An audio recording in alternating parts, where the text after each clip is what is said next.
Hello guys and welcome back to my channel. And in this tutorial, we're going to discuss the solid editing panel. And this is really for the new beginners. So this is basically the basics. So when you are done drawing your 3D models, you can then edit them by using a couple of these commands right here in this solid editing panel. And for the more advanced users, you can still learn a couple stuff because even this panel has a couple new stuff that we don't normally use. So I would just say stay tuned either way. And with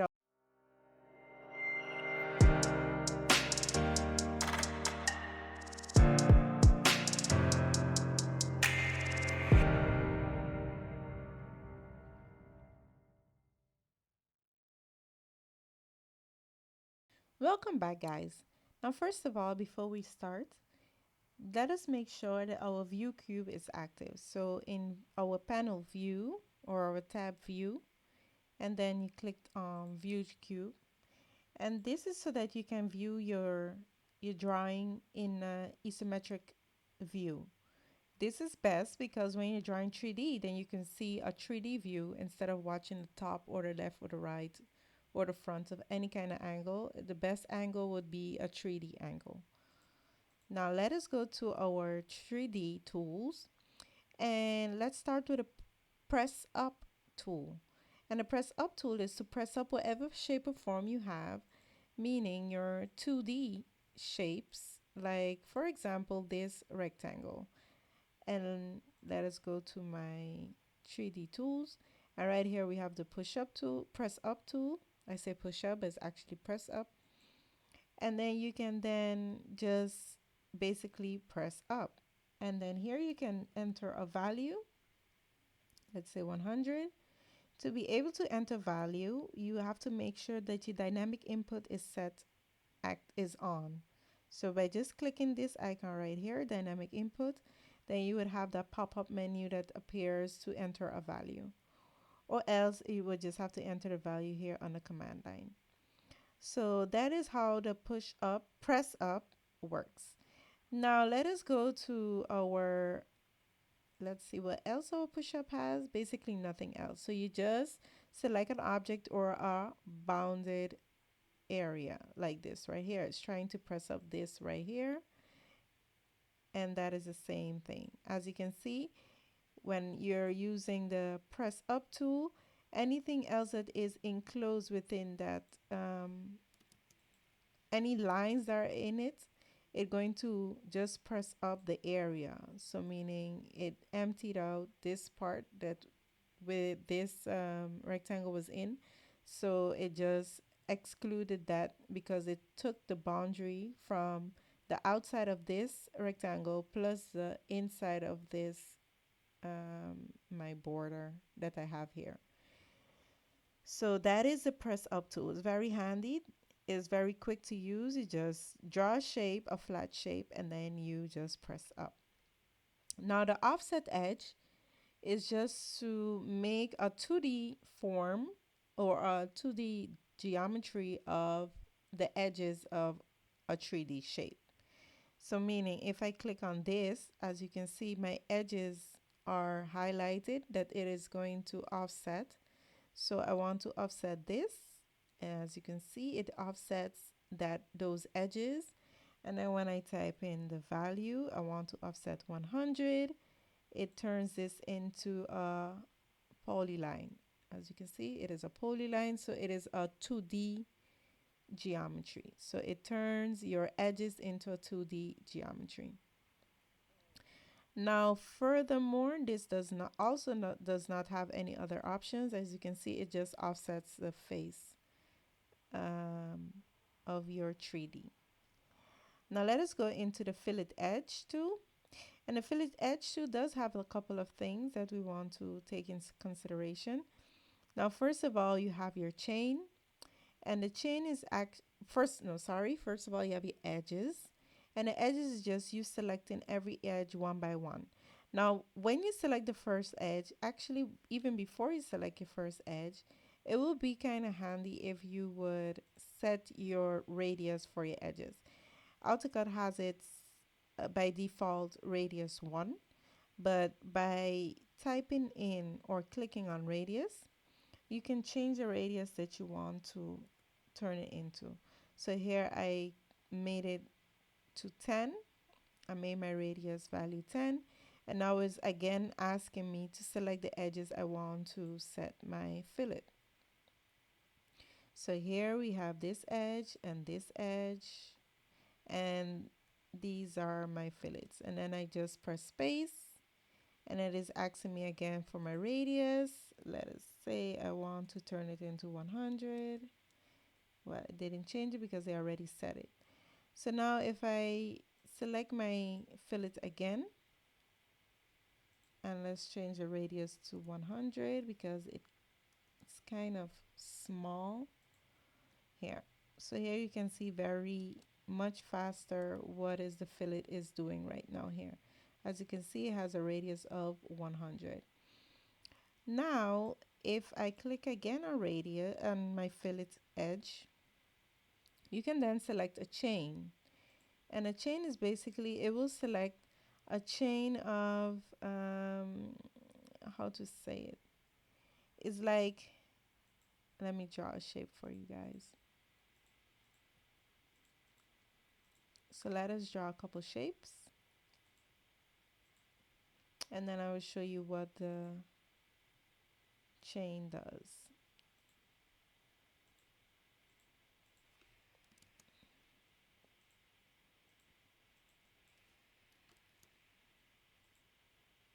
Right here. And then what I will do is I will merge these together.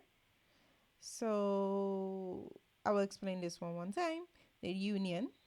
So I will unite this one, and what the union does, it unites two different shapes with each other. So as you can see, I will unite this shape with this shape, and it will turn it into one 3D shape. So that it is your union tool. So we won't discuss that again. And that is how you unite two shapes together into one. Now let us go into the fillet one more time. And what I want to do is fillet these edges first of all, so I can then explain you what the chain does. Oh, I have to make sure, confirm that. Do not, you have to confirm 2 times or else it won't take it. So first time you enter, it will ask you for the radius and then enter again, and that's how you confirm it. Now, if I press the edge again and select chain, you should be able to do it properly. As you can see, it did it properly. So what it will do, a chain mean all those edges are connected to each other. It will make one edge. It will connect them all together as it says the name, the chain. It will create a chain to make a fillet on all the edges. Now, that's one way of doing the second way of doing it. And now we have a third way, which is the loop. And the loop works more or less like the chain, but then it selects the faces. So it does more or less the same, but with loop, you can do it on anything. So you can do it on this thing right here. Let me see this one. Oh, it won't do that one. So it basically only the parts or the faces. So you select the face and then it will loop it for you. Sometimes AutoCAD has some glitches. It stays active. So as I said, here we have the loop.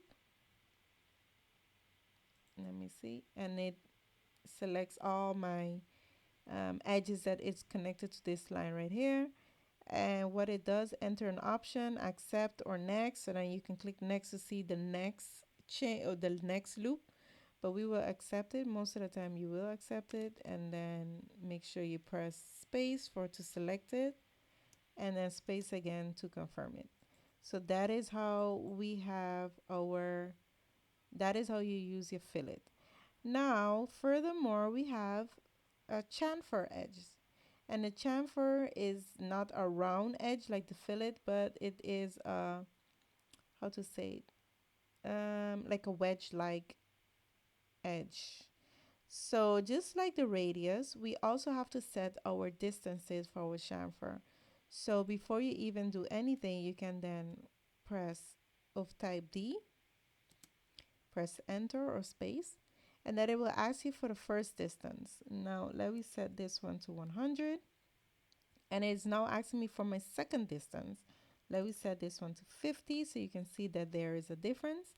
And now you can again select your edges. As you can see here, this edge, my vertical edge is the distance 1, that was 100, and my horizontal edge was the 50. So here we can see, and that is how, again, you have to confirm 2 times, press space 2 times to confirm, to accept, and then to confirm. So that is how you use your chamfer. This one doesn't has much options except for chain or loop. Yes, a loop right here. So then just like the other one, it will select all my edges that are connected to this one. If I press yes 2 times, here it is. It just made a loop of all my edges connected to this face. This is a chamfer on a chamfer because I already had a chamfer, so it selected the edge of the chamfer to make a new chamfer. So that is how you use your chamfer edges. Now this is the next tool I love to use, is a slice tool. And when you're using like solid editing, and a lot of times I use solid editing, like how we use the union tool, unlike these model 3Ds that I explained in my last tutorial, these you can easily stretch and make bigger or smaller, edit however you want by typing the length, the width, and the height. Unlike those 3D models, which are also called 3D models, by the way, here in my properties, 3D solids, 3D solids. These are also 3D solids, but the difference is the options to change my geometry, like the normal 3D solids, is not available when you use your solid editing tools. So once you use your solid editing tool, like we use a union to unite those two shapes that we did a while ago, you won't be able to stretch it, you won't be able to modify it that easily. So that is why AutoCAD have these extra tools right here. So the extra tool is, for example, the slice tool, and it just slices between two, basically slice your 3D solid in half or whatever distance you want. So when you click on slice, it asking you to select your 3D, and then you could select multiple 3Ds, you can, but in this case I'll select one, then you press enter or spacebar, and then it asks me to specify the point of slicing plane, so you can slice a planar object, a surface, you could select z-axis, your views, your other axes, and 3 points. So in this case, we will select a start point and an end point. So meaning just a line. Now I want to slice it in half, so it would be nice if you would have your snaps on, like this snap right here. These are your snaps, and I will snap it. I won't click as yet. I just want to use my, I don't know what this one is called. Let me see. This one is called apparent intersection, according to me, or extension. Make sure your extension is on, and that is what this is doing right here. It is setting my extension. There's my snap, and make sure you don't click as yet. It's just you hover over it and then you drag it down, and it will automatically detect your extension. And then you can then drag it up and click one more time, and now it is asking me specify a pointer desired side or keep both sides. By default is always will be keep both sides. Just press enter, and here we have it. We have two separate solids right now. We slice it in half, exactly in half. So as you can see, I can move this part and this half, and we have two separate halves. Now we can also slice it in horizontally. The only thing, when you are slicing horizontal, you would have to use the 3-point slicer. So the 3-point, it is not only asking for the horizontal line, but also a vertical line, or um, yeah, basically 3 points. And how you can use this, how I use it most of the time, is most of the time I want to do a horizontal slice. So not a vertical slice, but in a horizontal slice, which is a bit more harder. So let's say I want to slice it here in half. Then I just click my first point, my second point, and then the third point. It doesn't matter how far, as long as it's somewhere there. And then I press enter, and here you have it. It sliced basically my part in this virtual plane I made in with those 3 points. You can also slice it diagonally if you want, however you want. That's why the 3-point is very handy. Just make sure you click on 3-point, or else it won't work. So again, I will slice it here, and then I want to bring it down there. And here you can see it slices it diagonally instead of having a horizontal line. So that is how you use your slice command. Now we have our interfere. And interfere basically is shapes that interfere each other. So it will make a new shape out of shapes that are touching each other. So let's see what we have here. Let's do a nice sphere so you can see what I mean. Now right here we have a sphere. And let's turn the view into not wireframe view, but then let's see, hidden with edges of shaded. Yeah, this one is cool. So you can see exactly what I'm going to do.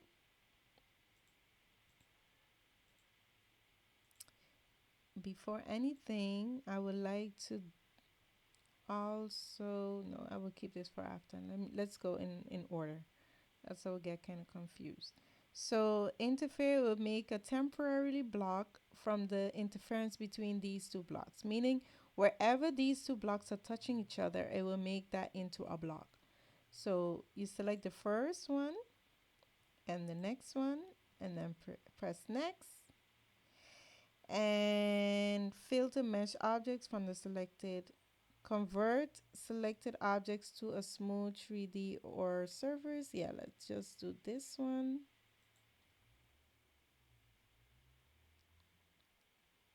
Yes, nice. And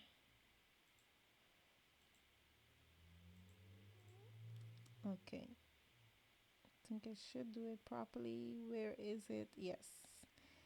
So when you select those two parts, what happened just now is, because you saw my sphere was kind of very square-ish, AutoCAD rendered my sphere to have a smooth edge. So that is what happened right there. So the interfere, my part, the first part and the second part, they interfered 2 times according to this. So let's see, delete interfering object. No, I do not want to delete it. And I want to close this. So now if I select, cross select, without selecting, cross select, let's say left down, from left to right, then we have here our interference, which is the interference between this sphere and that square right there, was that quarter of a sphere that came out of that those two solids. So that is a very cool tool to have. to use when you're making these weird shapes between two 3D solids. So very cool, guys. Now we have shell. Let's go back to our wired frame view because this requires a lot of visualization from AutoCAD and computer starts to go extremely slower. So we have here our rectangle or box, and we want to create a shell. And what a shell does, as you can see, it creates a inside wall of or outside wall, depending on what direction you click on, of a box. So now if I select this 3D view, this 3D box, click enter. No, first of all, sorry guys, one more time. Select your 3D view, and now it is asking which faces do we want to remove, because sometimes you want to see, let's say I want to make a literal box. So I want to remove this face. As you can see, it selected one face was found and one was removed. And then click enter. And now it is asking the distance. So how thick do you want your walls to be? Let us stick to 100, or no, let's do 50. And here we have it. So now if we go back to our visualize tab and then click shaded view, as you can see now it is a box with a wall of 50, and the top is open because we removed that face. Remember, we removed the top face. So that is how you can use your shaded tool. What is important in AutoCAD for the real beginners is that always read what your command line is asking you for. That is the most important part, because when you read your command line, then you don't make any kind of you don't do things two times, or you're doing something and nothing is happening because you're not following the questions that AutoCAD is asking you. Okay, we had a union tool. Basically just unite tool. Select all the blocks you want to unite together and then just press space, and then you have it right here. You can also unite two blocks that are not connected to each other.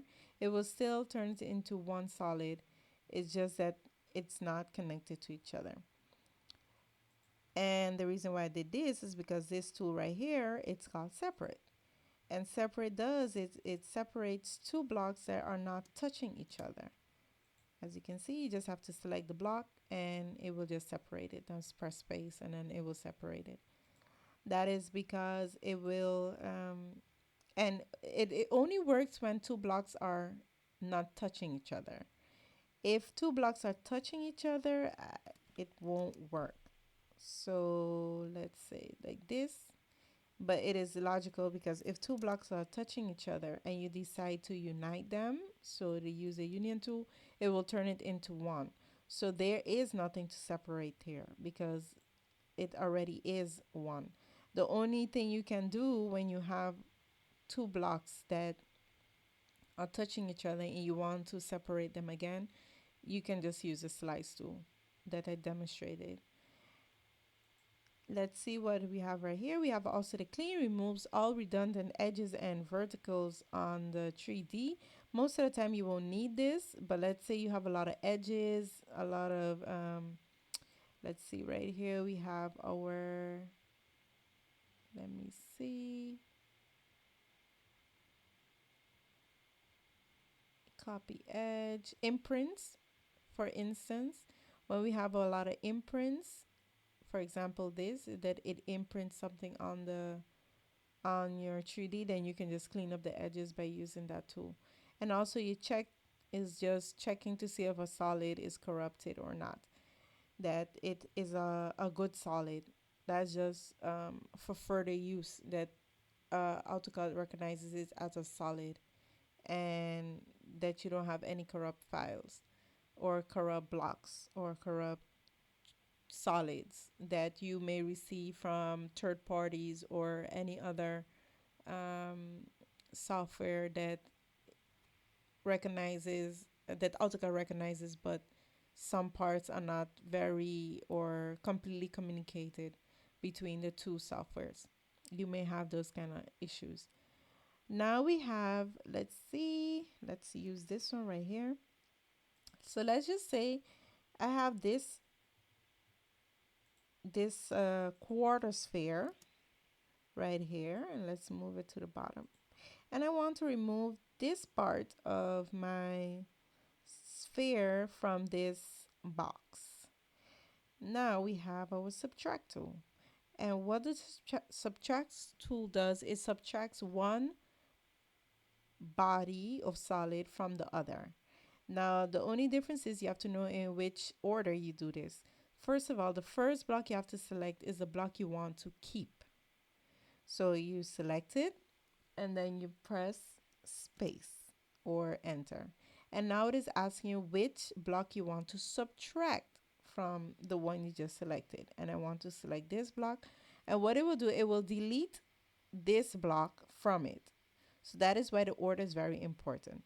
So then you click next, and as you can see, look, it just subtracted this quarter sphere from this box. So now we have a box with a very strange window missing. Basically, it's like a window. So that is a subtract tool, and the intercept tool, it does quite the same thing as your interfere. The only difference is it's much more controlled, so to say. Now let's see, let's draw something else so you can demonstrate what this does. Let us use this. I don't know if this will be the best option, but let's just try. So let's say I have this block right here. How's the best thing?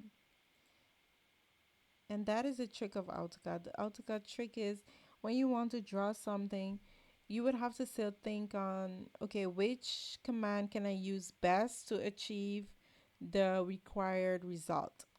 That is the biggest challenge, especially for beginners, because you don't know where to start. So by checking all of these commands before you even start a drawing, or just practicing with these commands, then you know what to do when you are drawing a complicated shape or whatever you are busy doing. So let us, the insert, select your object, well, my two objects, click next, and as you can see, the intercept is basically, as I said before, the same as, not the same, but more or less the same as interfere. But instead of keeping my interfered part, it deletes the rest. So it deleted everything that was not intersect intersect each other, that didn't intersect each other. So yeah, so it does basically the opposite of interfere, the same but just the opposite, so to speak. Okay, so we did that, and now we have this tool right here. And extract edges, it just turned your 3D view into wireframe edges. So let's select this right here. And as you can see, it turned my 3D into a bunch of edges. Now if I select my edges, select this one right here. Wait a minute. I want to select only my edges or only my 3D. So let's quick select.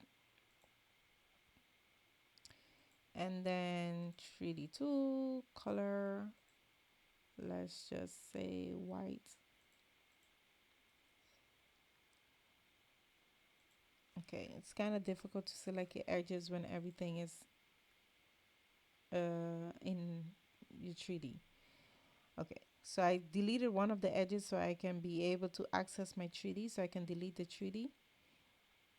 And then you can see now that it has converted all my edges from my 3D into polyline edges. So if you go to or lines and arcs and those kind of stuff.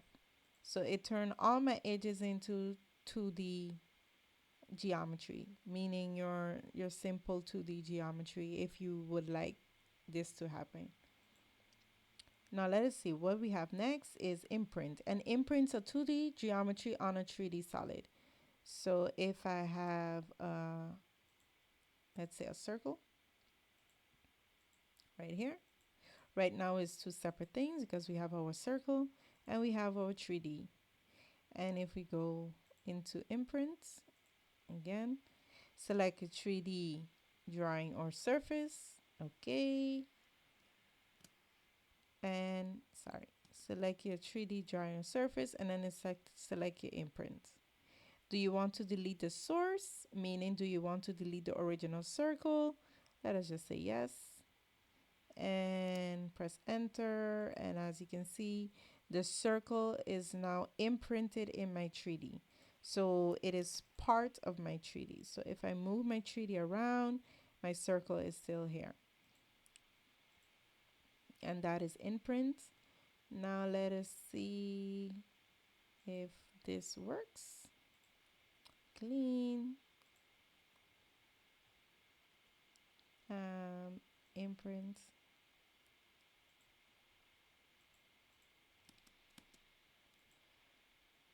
Oh well, this didn't work right here. Let's just continue. Okay, copy edges. That's the same thing as when we was extracting our edges, but then instead we want to just copy an edge. So let us say I want to copy this edge right here, and this one, and this one, and this one. Click next, and you want to then move it. As you can see, it made a copy of these edges and it turned it again into lines, simple lines, geometry. Okay, what's next? Let us see. Color the edges. So you can also color your edges, decide which color your edges will be. Here we have this edge. I want to turn it into magenta. And here we have it. It just colors the edge a different color. It can be handy because maybe you want to know what's the front and the back of your solid. If you are specifically doing something, just want to keep track of what you're doing. Coloring your edges will be also handy to do. Let us see. This also I use very much is extrude my faces. So as I said before, you cannot modify your 3D view, your 3D solids, once you have used the solid editing panel. So let's say you want to make this bigger or longer, you would have to use the 3D extract faces. Or you can copy it and then unite it, like, let me explain, like this. Just make sure you don't have any weird shapes in between. Oh, sorry guys. Copy.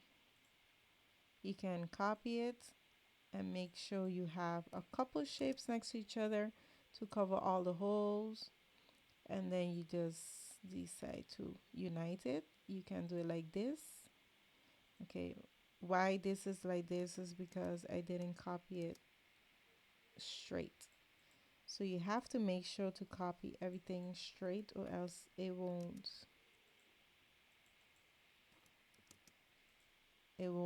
make some weird shapes. So make sure you copy it straight so that when you unite it, no extra lines are in between. You can do it this way, or you can do it by extruding my face, which is with this tool right here. So if I select this face, select face, click space or enter, and then you can either select a path that you want to follow, or you can just select first where you're beginning and your end, and then click on enter and enter again and enter again, or exit or escape. And here you have it. It extruded my face, so it made it longer, and then you can go ahead again and unite it this way. So there's a couple way of doing the same function. It's just that maybe some decide to do it one way and the other decide to do it a different way. That is also a good thing of AutoCAD, that there is no one correct way. So even though you work a different way than me, it doesn't matter as long as you have the result needed and as fast as possible. That is very important. Now we have the taper face, and is it is worked a little bit like the extrude face, because you can also extrude the face and taper it at the same time. But let's say the taper face mode is the same, and then you select your face, you select your base point, and then you select, of course, which direction you want to, or the angle you want to taper it. No, sorry, the axis you want to taper it from. This is my axis right here. And then you select your angle. Let's say I want to taper it 45 degrees right here. So as you can see, this was my axis, so it tapered on that axis 45 degrees on that axis. And the same way you can do it vertically and also horizontally, whichever direction you want to taper it on. Sometimes it requires you to do it a couple times to get the correct face you was looking for. So even me, I would have to do it sometimes a couple times. I don't remember these things out of my head, guys, because those are things you use once in a while. It's not an everyday thing unless you work with it every day. Like right here, I will use my Z axis, and I want to taper it 45 degrees. And here again, you see it does it now this way. So that is why I said you always have to check it out, like what works for you. Or if it, just do it, and if it don't work out, just go undo and do it again and try it a different way. That is the way. And of course, as more time you do it, the more you get accustomed to it, and the more easier it will come, and you will eventually remember it. But these things I just never remember because I don't use them every day. Now we have a move phase, and the move phases work more or less the same as extrusion, just like how we did with uh, the extrude tool. But instead, this one extrudes your, or moves your face instead of extruding your face. So here we select your face and then click on enter or space, and then you have to displace it. And that is your move face tool. Now we have, or your copy face tool. Copy face tool works the same right here. And then it turns this into a region. Region are kind of weird to work with, so I wouldn't recommend using this if you would have to do this. I would just recommend doing it by just yeah, copying your edges like how we did earlier. Now the offset faces. Okay, let's see which face do I want to offset. This one. No, offset face. And what is the distance of my offset? Let's say 50. And what it does is offset my face again, move my face up or down.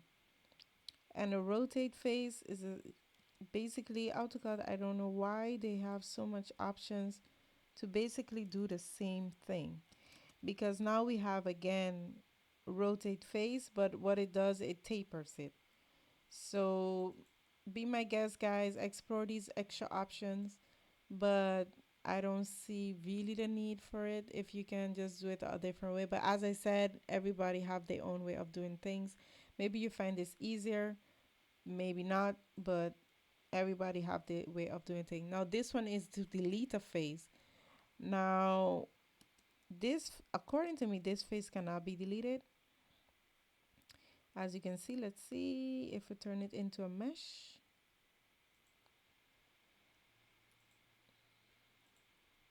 No, it didn't. So it did not delete the face. And I think the only way how you can use this is by these kind of stuff, like to remove these imprints and stuff like that. But I won't really say because that tool I don't ever use. Let us go back to my 2D wireframe and in my tools. And according to me, we are done because we just have one more, which is to color your face. And you just select your face, you want to change the color, you set it to a color, and you just click next. And as you can see, it's selected the whole face. Right here, you just see the line selected. But if we go into our visualize and change it into shaded view, you can see that the whole face got a color, and not only edges, it's just the type of shade or visual style I was in at the moment. So that was it, guys, for now. That was the solid editing panel. It's very powerful. You can do so many things with these two panels when it comes to 3D drawing. These are mostly, evidently, the only two panels you may need when it comes to 3D drawing. And of course, you have the other stuff like your visualizing your visual styles. What else is important? Oh yeah, and your views that we discussed in an earlier video to change the views. So here you can change the views to top view, bottom, left, and isometric view, like how I said before. But that is also achieved by just using your cube right here. Now, right now you can see you have the home view, which is, it will zoom into your home view, or you can go parallel view. The parallel view is just parallel, or you can go into perspective view, because then you can see your 3D drawings in perspective instead of parallel view. And you have also perspective with orthofaces. Now I don't see what's the difference, but I mostly use perspective when I'm trying to do an impression of for a picture or you're printing something. But these are all helpful for your 3D drawings or your 3D solids. Now that was it for now, guys. I hope you enjoyed this video, and I hope you will give me a thumbs up if you like this video. That would help very much to improve my YouTube channel so I can continue making these type of videos. I hope to also, my next series will be with Inventor, which is also Autodesk product, but a little more advanced than AutoCAD. And look forward to that soon, guys. I will try to do it also for beginners so that we will start small and then build ourselves up from there on. So bye for now, guys, and thank you for watching.